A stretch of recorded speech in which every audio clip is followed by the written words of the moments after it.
Bonjour à tous, c'est Jean-François. Bienvenue sur ma chaîne YouTube Quand la nature nous parle. Je suis venu donc ici dans la nature, dans un lieu que j'ai choisi volontairement pour vous parler des runes, parce que la nature de ce qui se passe aujourd'hui, elle est assez solennelle, elle est préoccupante, et vous voyez de quoi je veux parler. Je ne vais pas m'étendre sur le sujet, parce que je pense que bon nombre de vidéos ont déjà expliqué tout ça et révélé l'essentiel. Mais il était convenu que je vous parle des runes et j'ai choisi de venir ici, dans cet endroit, parce que c'est un endroit qui me parle. C'est un endroit où il y a une histoire, il y a eu une vie. Mais ça remonte à certainement très longtemps en arrière, une vie précaire, une vie très simple, mais peut-être avec beaucoup de choses essentielles. Voilà. Dont il reste derrière, entre guillemets, l'habitat. Et quand vous voyez l'habitat, ben, vous pouvez comprendre ce qui a pu s'y passer. Quelque chose de très nature par définition. Donc on est dans la thématique effectivement de cette nature essentielle de toute chose, dont les runes pour moi font partie, et c'est de ça que je vais vous parler aujourd'hui. Voilà, donc je vais vous parler des runes du Futhark, de l'ancien Futhark, qui est composé donc de 24 runes, réparties en 3 groupes de 8, 3 aètes, 3 familles de 8. Et je vais essayer de vous faire un exposé assez rapide et succinct de ce que j'ai compris à travers ces runes, de leur signification, mais aussi de l'utilisation qu'on peut en avoir au quotidien pour tout à chacun. Voilà. Les runes ont débuté dans ma vie il y a à peu près un an, donc c'est relativement récent, un an et demi, je ne sais plus exactement, par la découverte fortuite d'un petit médaillon que j'ai entre les doigts. Donc vous voyez la taille, il est vraiment pas gros, un petit médaillon de couleur argentée de quelques grammes, sur lequel au départ j'ai vu un gribouillis qui ressemblait à un Y. Et je me suis dit, tiens, c'est peut-être effectivement une lettre d'un prénom. Et puis en regardant de plus près, je me suis aperçu que non, en fait, ce médaillon comportait en fait effectivement un symbole, mais que ce symbole n'était pas un Y. Mais après mes recherches, je me suis très rapidement aperçu qu'il s'agissait de la rune Algiz, dont je vous parlerai tout à l'heure, et qui plus est qu'elle n'était pas seule, qu'il y avait aussi, en le regardant dans ce sens, bon là vous ne le verrez pas, une autre petite rune à côté qui s'appelle Ansuz, et qui associée l'une à l'autre me parlait d'une protection et d'un langage, dont un langage protégé d'une certaine façon. Ça a été donc ce tout petit médaillon de quelques grammes qui m'a permis d'entrer comme étant une clé potentielle dans le monde des runes, qui est un monde, je pense, dont je ne connaîtrai jamais complètement les limites, et c'est tant mieux. Mais c'est avec beaucoup d'attention et de curiosité que j'ai visité cet univers et j'ai découvert des choses dont je veux vous parler maintenant. Alors simplement, je ne vais pas utiliser un langage très compliqué, je vais utiliser d'ailleurs un langage très simple, adapté à la compréhension de tout le monde, en vous racontant en fait en gros une histoire. C'est ce que les runes racontent à travers les symboles qu'elles représentent. Chaque symbole représentant quelque part une lettre, et chaque lettre associée à une autre lettre forme un mot, et l'ensemble des mots forment une phrase qui explique quelque chose, un langage. Et ce langage donc a une résonance sur 3 niveaux. On va dire le premier niveau c'est le corps, c'est la matière. Le deuxième niveau c'est quelque chose de beaucoup plus subtil, c'est l'âme, c'est le plan divin. Et puis le troisième niveau c'est l'esprit, la façon dont on raisonne, etc. La psyché, le psychisme, bref, tous ces raisonnements-là. Voilà, donc pour vous parler de tout ça, je vais donc vous présenter en premier donc le premier aète de runes. Alors, je les réalise personnellement sur du bois, sur du buis plus particulièrement. Je les grave et ensuite elles sont sacralisées selon la tradition pour être actives et être en connexion avec moi.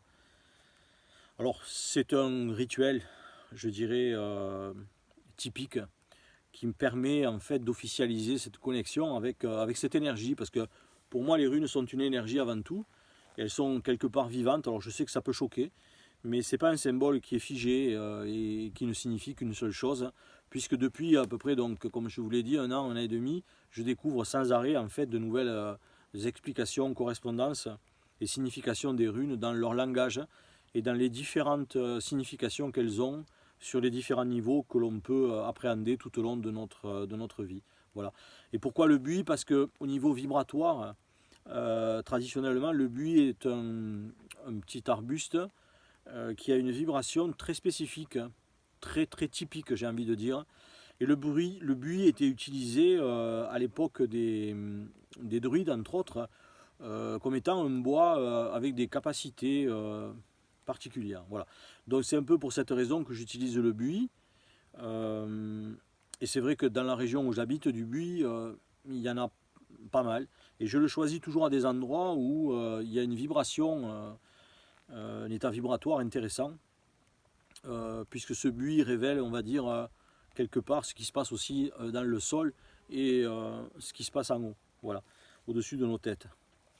Alors, présentation des runes, donc on commence par la première rune, la fameuse rune Féou, qui représente quelque part la création, l'énergie créatrice de toute chose. Tout ce qui va exister va se manifester à travers cette première rune. C'est l'énergie vive par définition. Elle pourrait correspondre à notre Big Bang, hein, dans notre connaissance du développement de l'humanité.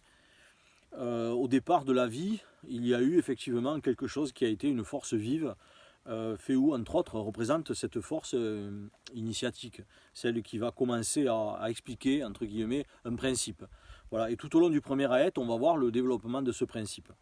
Donc la rune Féou. Ensuite est venue donc la rune Ourouz.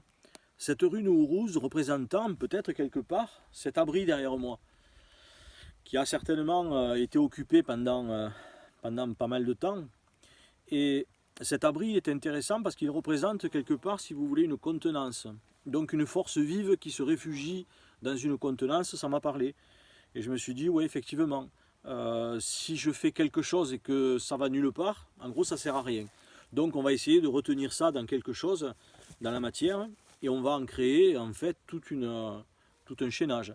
C'est ce qui se passe. Donc Ourouz représente par définition quelque part, on va dire, la contenance de cette énergie qui vient s'y réfugier à l'intérieur. Cette énergie, elle se manifeste ensuite par la rune Thorn, qui représente, on va dire, une épine sur un bois. Bon, c'est un symbole. Hein. Et effectivement, cette épine, soit elle peut piquer, ou soit, si on fait attention, elle ne nous pique pas, quelque part. Donc ça veut dire que ça peut représenter quelque chose qui est à la fois, je vais dire, offensif, mais quelque chose qui peut être aussi défensif. Je peux l'utiliser en deux sens. Soit je m'en sers gentiment, soit je m'en sers de façon un petit peu plus virulente, en fonction de ce qui se passe autour de moi. Et Thorn représente par définition l'orage qui gronde. Est-ce qu'il va pleuvoir? Est-ce que l'orage va tomber? Est-ce qu'il va y avoir des éclairs? Je ne sais pas, mais quelque part c'est menaçant. On sait qu'il est là et on va pas rester sans réaction face à Thorn, entre guillemets. Donc Thorn représente, on va dire, quelque part la manifestation de cette énergie qui s'est réfugiée, le grondement, hein, à l'intérieur de cette contenance, à l'intérieur de cette caverne. On sait qu'il se passe quelque chose. Et là apparaît ensuite donc la rune Ansuz qui exprime quelque part le langage, le verbe, la parole. Et là je me suis dit, tiens, c'est bizarre, la force s'est réfugiée dans une contenance, il y a un grondement, et ce grondement finit par devenir compréhensible, audible. Donc il a un sens, c'est le langage. Intéressant, effectivement. Ensuite, après ce langage, est apparue la rune Raido. Raido qui explique en partie l'intention, c'est-à-dire quelque chose qui est un projet, quelque chose qui est une projection, qui va arriver, qui est à l'état, on va dire, d'investigation, mais qui va exister par définition, puisque j'y crois, j'y passe du temps, etc., etc. Donc Raido représente, entre autres, mais on verra plus tard, si je fais une autre vidéo plus précise, que c'est bien au-delà de l'intention. Mais on va retenir cette première définition. Ensuite est arrivée donc à côté la rune Ken, qui elle représente quelque part l'actif, c'est-à-dire l'expérience, quelque chose qui existe vraiment. Donc on est dans le monde réel à ce niveau-là avec Ken. Ken c'est l'utilitaire, c'est ce que l'on fait tous les jours. Voilà, on est dans le Ken en permanence. Et est venu après Ken, Gifu. Bah, effectivement, la rune des rencontres, des croisements. Alors on les espère bons éventuellement, hein, mais ils ne peuvent pas être tout le temps bons. Mais Gifu représente, entre guillemets, cette rencontre de deux axes, quelque part. Alors, ça peut être effectivement une idée qui se manifeste à travers un geste, par exemple, c'est aussi une rencontre. Mais on va retenir cette réunion, quelque part. Puis vient la rune Win. Win qui représente le petit drapeau, le succès, finalement, l'aboutissement final. Et de là, j'ai reconstruit un peu une histoire. Je me suis dit, cette force qui s'est réfugiée dans cette contenance, qui a grondé à l'intérieur, a fini par être compréhensible. Donc elle a eu un sens avec Ansuz. De ça, il s'est manifesté une intention qui s'est réalisée, on va dire, dans la matière, par quelque chose. Donc avec Ken. Ce qui a permis de créer en fait une rencontre entre guillemets, entre le langage et l'intention, il y a eu l'action, donc ça c'est la rencontre, c'est Gifu, et ça a mené à un succès. Donc j'ai vu là un principe évolutif intéressant. On peut faire des parallèles sur notre propre existence, rien qu'avec ces 8 premières runes. Ce sont les runes qui sont associées, entre guillemets, à la matière, par définition on dit au corps, mais en fait il faut plutôt retenir l'idée quelque part de la matière. Sur le deuxième famille, deuxième aet, tout de suite... je voulais en savoir plus, donc j'étais impatient. J'ai passé beaucoup de temps à chercher, en fait.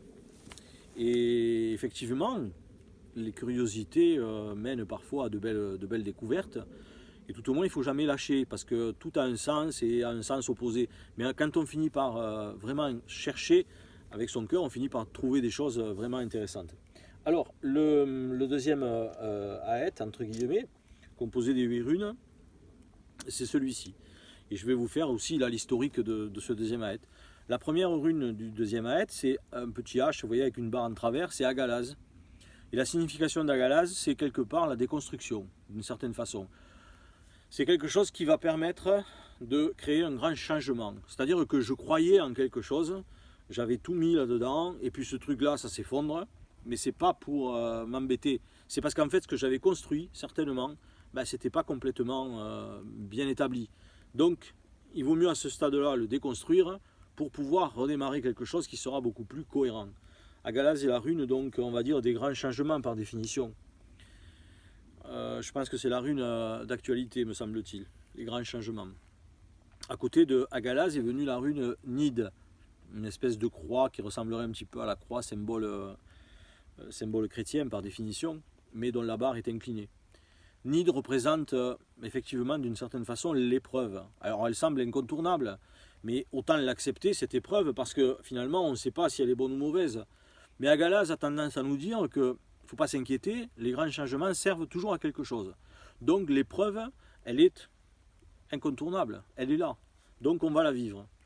C'est ce qui se passe aussi en ce moment. Vous voyez de quoi je parle. Après cette épreuve, il y a la rune, effectivement, Isa, le petit trait vertical. Là, c'est l'immobilité, c'est le silence, il ne se passe rien. Symboliquement, elle représente la glace, si vous voulez, un état où les choses se figent.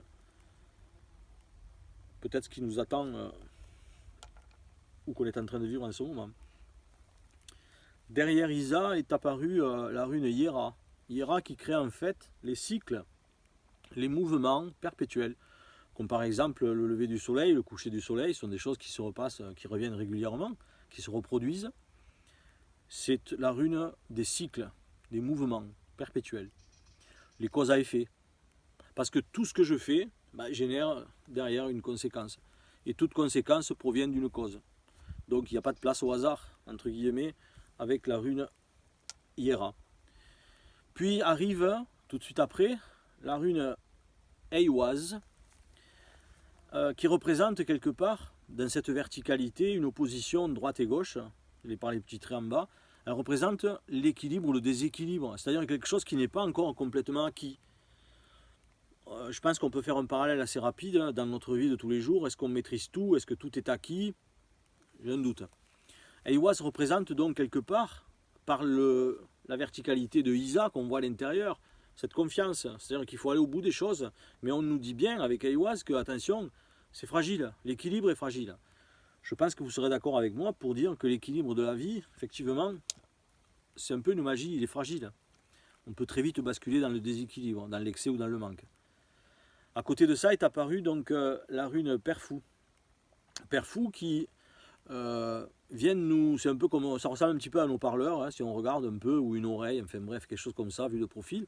Et ce symbole vient recevoir quelque chose qui vient de l'extérieur. Vous voyez, l'extérieur arrive quelque part vers cet intérieur.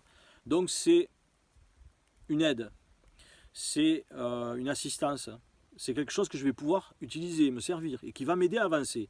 Mais elle est là, donc si elle est là, il faut l'utiliser.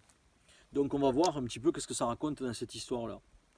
Puis est arrivée donc la rune Algiz, celle que j'ai découverte sur ce petit médaillon dès le départ, qui a été à l'origine de tout l'intérêt que je porte aux runes. Comme quoi des fois le hasard fait bien les choses, si hasard il y a. Donc la rune Algiz représente la protection, elle représente l'élévation aussi hein, quelque part, comme la rune Eiwaz précédemment. Hein. Elle peut représenter le bas et le haut, hein, le ciel et la terre, l'espoir, mais aussi la naissance et la mort, tout simplement. Encore un cycle que Hiera avait dit, je vais vous expliquer, les cycles sont là. Ben, effectivement, on peut les voir là aussi. Donc la protection et de suite après, Sowilo ou Zigel, l'éclair qui apparaît. Alors, il y avait le tonnerre, vous vous rappelez, Thorn qui grondait quelque part dans cette caverne, dans Uruz là-bas. Et là, Zigel, c'est l'éclair qui va tomber, mais l'éclair, on ne sait pas où il va tomber en fait. Mais c'est un peu la soudaineté. C'est-à-dire quelque chose qui arrive comme ça, immédiatement, qu'on n'attendait pas spécialement. Mais c'est aussi une lumière, c'est aussi un soleil, c'est aussi une clarté extraordinaire. Hein. Vous l'avez tous vu quand il y a des éclairs. Les nuits d'orage, d'un coup, le pays s'illumine. Hein. Mais ça ne dure pas. Mais là, c'est pareil, c'est un éclair, c'est quelque chose qui arrive de façon soudaine. Ça, c'est le deuxième ahet. Et effectivement, ce deuxième ahet, on dit qu'il est associé à l'âme. Alors là, ça m'a interpellé, je me suis dit, tiens, c'est curieux. On parle dans un premier temps, on va dire, du corps, de la matière, et tout de suite après, dans un deuxième temps, on parle de l'âme. Où est l'esprit? On va le trouver, il arrive en bas. Alors, que dit le langage de l'âme? En fait, il dit que la déconstruction est une épreuve, donc, entre guillemets, nécessaire pour stabiliser, avec Isa, quelque chose qui est, on va dire, à l'origine d'un principe, d'un mouvement, que ce mouvement, il est fragile, il est instable, mais qu'avec l'aide extérieure, peut-être avec la foi, avec tout ce qu'on peut utiliser en termes de conscience et d'outils, on va arriver à obtenir cette protection qui amènera cette illumination d'une certaine façon, cette clarté, cette soudaineté. Et ce deuxième ahet, je vais vous le commenter après, je vais vous faire l'historique rapidement sur certaines verticalités, parce qu'on peut lire aussi les runes dans plusieurs sens. Ben oui, effectivement, il explique que rien n'est acquis, et qu'avant même qu'on commence quelque chose, c'est déjà remis en cause. On va voir ça. Le troisième ahet, il est intéressant parce qu'il débute par une rune qui est celle qu'on utilise, je vais dire, au quotidien. C'est la fameuse rune Tyr. Tyr, Tiraz, peu importe, selon la littérature, elles ont plusieurs noms, mais on ne va pas s'attarder là-dessus, ça n'a pas d'importance. Le symbole, c'est toujours le même. Donc la rune Tyr qui évoque, entre guillemets, le sens, la direction, mais l'action aussi. Donc quelque chose qui va exister. On dit que c'est le guerrier qui est prêt au combat. On ne sait pas s'il va se battre, mais il a toutes les armes, il a tout, donc il est là. C'est une force, entre guillemets, dissuasive ou persuasive. Mais elle est là. Après Tyr vient Berkana, ou Berkano, ça dépend encore une fois de plus. Moi je parle de Berkana. Berkana, symbole de la naissance. Quelque chose va se manifester réellement, c'est-à-dire va naître. Alors c'est la naissance de nous hein, sur le plan humain. C'est une femme qui va accoucher, donc qui va mettre au monde, qui va donner la vie, entre guillemets, enfin qui va la révéler. Donc la naissance se manifeste juste après, effectivement, Tyr, qu'on a vu préalablement. Puis vient le geste, le mouvement, avec ce qui ressemble à un M, ou un cheval au galop vu de profil, avec beaucoup d'imagination. Mais c'est l'énergie du mouvement. Ce mouvement qui crée les déplacements, etc. Donc, effectivement, on a souvent la bougeotte et on a souvent envie d'aller à droite, d'aller à gauche et de poursuivre ce chemin. Puis apparaît la rune Manaz. Manaz qui est en fait réellement la rune de l'humain par définition, c'est-à-dire de l'homme, de l'être individualité, notre individualité aujourd'hui qui nous demande beaucoup de maîtrise, de clarté, de compréhension et de sagesse, vous voyez de quoi je parle, cette rune Manaz, c'est le soi profond, c'est quelque chose qui est en fait notre essence même, celle qu'on ne montre pas la plupart du temps à tout le monde, et parfois qu'on ne montre jamais, parce qu'on peut rester très, très Manaz toute sa vie, très quelque part face à soi, entre guillemets. C'est la conscience du soi, hein, tout simplement. Puis arrive la rune Laguz, qui par définition représente l'élément eau, c'est un 1 à l'envers, la fluidité, les choses qui représentent d'une certaine façon la facilité. Ça ne veut pas dire que c'est toujours facile, mais la rune Laguz évoque quand même cette idée d'une certaine complaisance, quelque chose qui va glisser par définition, donc qui va amener, on va dire, un certain confort. Naturel évidemment. Puis la rune Ingwaz. Ingwaz représente aussi le losange, c'est aussi bon, une marque de véhicule, bref, peu importe. Ingwaz, c'est le potentiel, si vous voulez. C'est ce potentiel qui est en nous, qui est en la terre, mais qui n'est pas encore réellement comment dire, utilisé. C'est-à-dire que c'est la rune qui est fertile par définition. Comme la terre fertile, soit je plante des graines, soit j'en plante pas. Mais la terre, elle est fertile. Si je plante des graines, elles vont pousser. Il suffit que je m'en occupe. Donc elle représente effectivement réellement le potentiel. Après ce potentiel vient la récolte avec Otala, qui représente ce qu'on appelle l'héritage. C'est-à-dire que une fois que j'ai travaillé, j'ai planté mes graines, a priori de façon logique, je vais récolter. Donc c'est le résultat avec Otala. Et la rune donc qui termine le troisième aet, c'est la rune d'Agaz. D'Agaz qui évoque entre guillemets ce 8 allongé, hein, c'est-à-dire symbole quelque part du continuum des choses. Elle ne s'arrête pas. Il n'y a pas de début, enfin, c'est perpétuel, on va dire ça comme ça. Donc ça veut dire que si c'est perpétuel, tout simplement ça va recommencer avec Féou, c'est-à-dire la première rune dans ce mouvement constant de toutes choses. Donc la signification de ce troisième entre guillemets aet, c'est l'action va naître par le mouvement, créant ainsi le soi profond, avec donc quelque part Manaz, et s'écoulera un potentiel qui, s'il est utilisé, donnera, on va dire, vie à un résultat qui sera durable. Pour moi, la boucle était bouclée. C'est-à-dire que ces trois aets représentant corps, âme et esprit, et étant proposés dans cette disposition-là, expliquer une chose fondamentale, c'est que bien qu'on pense être tout puissant par notre ego la plupart du temps, en fait on ne l'est pas tant que ça, et que du coup, avant même qu'on prenne nous une décision quelque part dans notre vie, elle est soumise à la contribution invisible, mais pour autant très visible, de notre âme. L'âme étant intermédiaire entre le corps et l'esprit. Du coup, ça remet un peu les choses en question, donc sur la signification de l'âme et de l'importance de l'âme dans notre vie en tant que guide. Mais aujourd'hui, est-ce qu'on se fie réellement à notre âme? Puisque l'âme va se manifester à nous, comment? Par l'intuition. C'est le langage de l'âme, l'intuition. Est-ce qu'on écoute notre intuition? J'ai envie de dire, pas toujours. Parfois, il faut l'écouter. Et souvent, d'ailleurs, l'expérience nous montre que notre intuition avait raison, notre âme savait.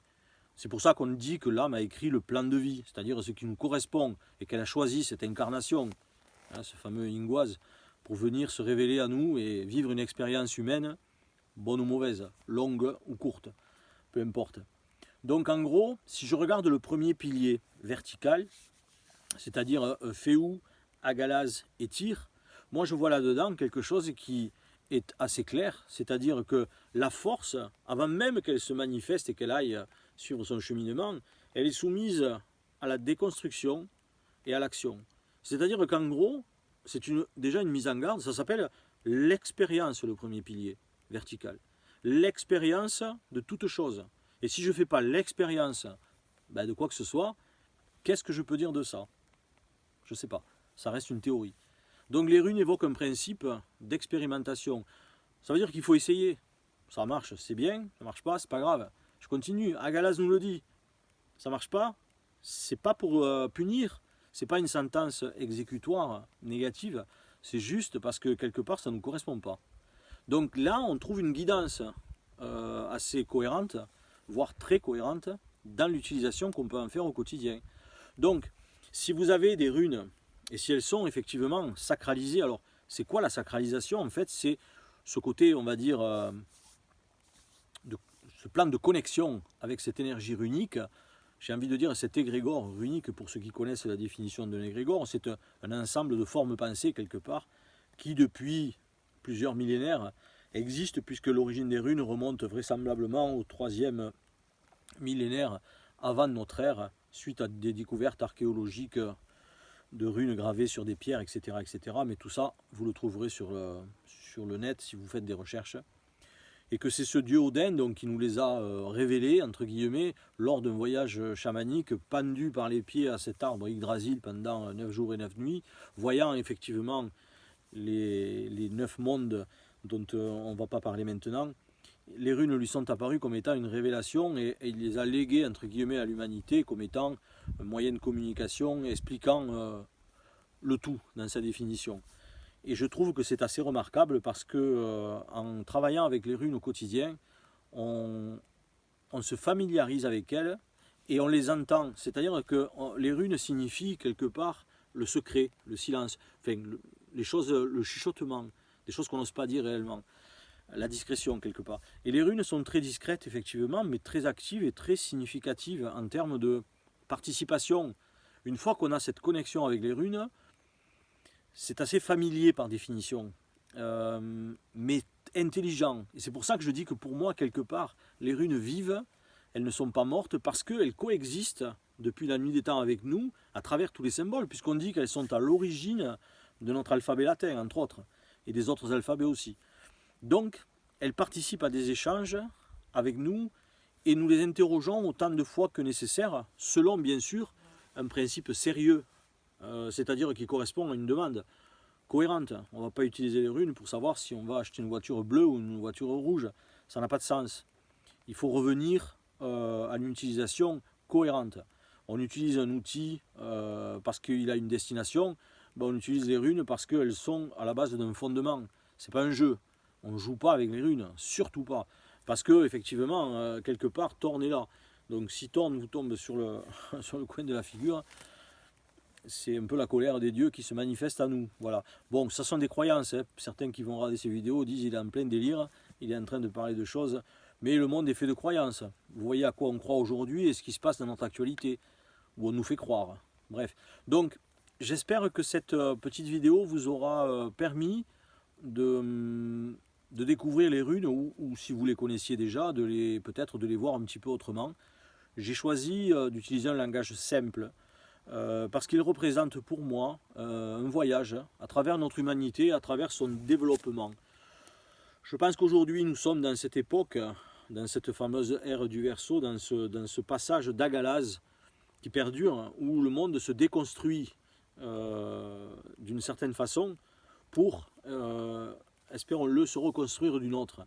Et effectivement, si on est dans l'épreuve de Nid d'aujourd'hui, on sait qu'il va y avoir des grands changements, puisque l'immobilité va créer un changement et que les cycles vont reprendre. Donc c'est un message d'espoir aussi que nous livrent les runes. Essayez tous les jours de prendre à l'intérieur, donc on utilise un petit sac comme ça, on met toutes les runes à l'intérieur, on ne les regarde pas, on plonge sa main dedans, on fouille, on pense à, par exemple, une question très simple. Qu'est-ce qui va se passer globalement aujourd'hui, par exemple, et on regarde la rune qui apparaît. On a l'impression, quand on a l'habitude, avec la connexion runique, que c'est la rune qui vient dans notre main et que ce n'est pas notre main qui va la chercher.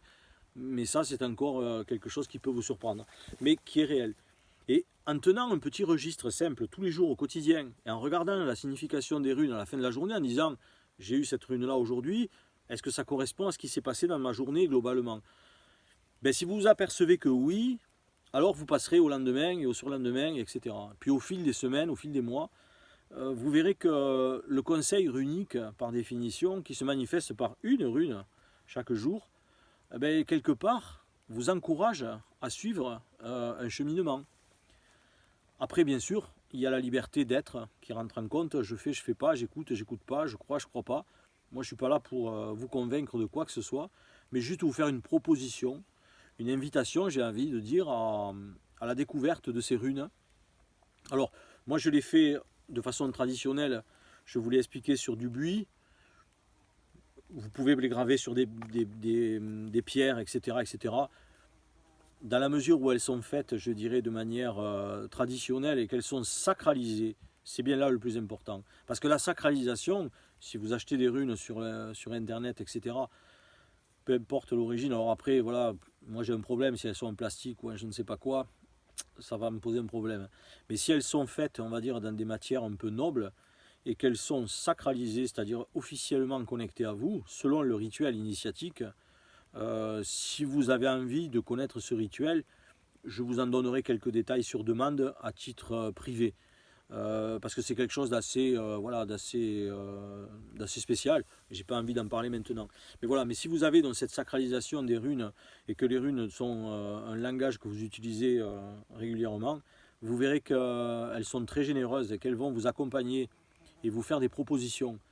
Et si vous les écoutez, vous suivez votre intuition aussi, hein, parce que c'est pas non plus, voilà, on n'est pas dirigé hein, à travers. Les runes font des propositions subtiles, parfois sur des deuxième et des troisième degrés qu'on ne voit pas toujours au départ.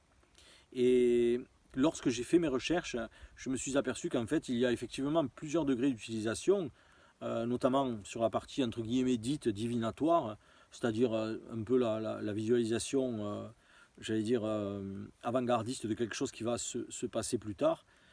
Elles ont aussi d'autres utilisations sur le plan humain aussi. Elles participent à des échanges d'énergie, parce que pour moi les runes sont vivantes, ce sont des énergies, et elles peuvent venir corriger des choses en nous, même sur le plan physique. Voilà. Mais tout ça, ça fera l'objet vraisemblablement sur demande d'une prochaine vidéo, soit sur la partie, on va dire, purement plus, entre guillemets, divinatoire, ou plus sur la partie dite magique, avec une utilisation plus pragmatique sur le plan humain. Mais quoi qu'il en soit, vous verrez que les runes ne vous décevront pas, si tant soit peu vous les acceptez, vous les accueillez, et si avec bienveillance vous les utilisez. Voilà, dans la tradition, je le répète, parce que les runes sont tout sauf un jeu avec lequel on va passer un moment ou s'amuser. Voilà. Je vous remercie pour votre écoute. J'espère qu'on va poursuivre ce cheminement un peu plus sereinement, que la vérité qui est celle qu'elle est aujourd'hui sera révélée, que les langues vont se délier et qu'on pourra être, je vais dire, face à des situations plus confortables. Voilà. Prenez soin de vous, restez bien ancrés et surtout n'hésitez pas à revenir vers moi, à me poser des questions. Je vous répondrai peut-être pas dans la minute, mais je répondrai à toutes les demandes que vous me ferez concernant l'utilisation des runes, puisque effectivement l'utilisation elle est extrêmement multiple par définition. Voilà, je vous laisse, je vous dis à une prochaine vidéo et je vous remercie tous de votre fidélité, tous les nouveaux abonnés là, récemment, toutes les personnes qui font des commentaires. Et je me répète, je ne détiens pas la vérité. J'ai une vision, voilà, elle est ce qu'elle est, mais j'ai une vision assez ouverte de ces univers-là que je visite depuis maintenant plusieurs années. Et si mon expérience peut vous aider, ben, c'est win, j'aurais gagné. Voilà. Je vous en remercie et je vous laisse avec la petite cabane qui est derrière. Peut-être c'est le moment de vous réfugier dedans dans un bon confinement. À très bientôt.